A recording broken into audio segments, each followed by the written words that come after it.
Bonjour, cette fois-ci nous allons parler des utilisations de l'argile. Rappelez-vous, cette argile, ce minéral avec ses propriétés vis-à-vis de l'eau qui sont si particulières et qui forment d'ailleurs une roche qu'on appelle argilite.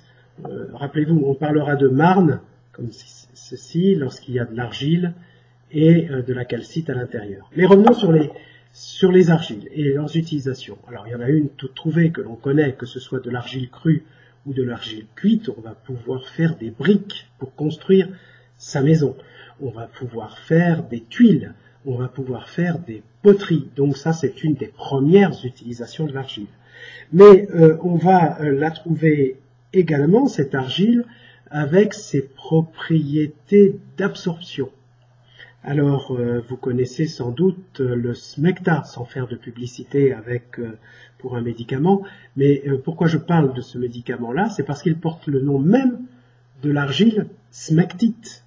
Et là, ce ne sont pas les propriétés réfractaires qui sont mises en valeur, c'est les propriétés d'absorption. Cette argile, avec ses feuillets, va pouvoir absorber des liquides qui feront des bons pansements gastriques ou intestinaux.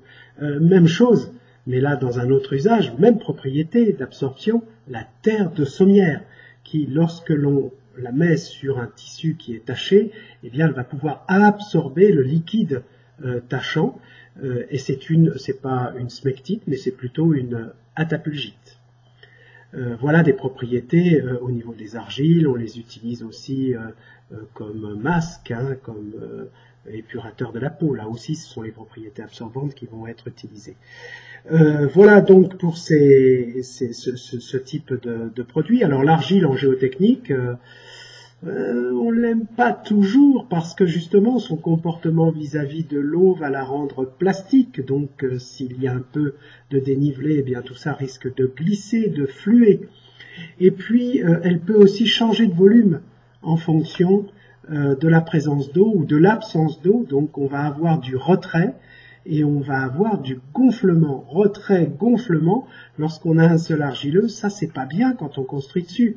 Les problématiques liées aux maisons qui se fissurent, liées au sol, aux argiles dites gonflantes, mais qui posent plutôt problème lorsqu'elles rétrécissent, au contraire qu'elles gonflent, ça peut être quand même un souci géotechnique. Voilà pour l'argile avec ses nombreuses propriétés, ses nombreux usages. Parfois c'est bien fait et parfois quelques inconvénients.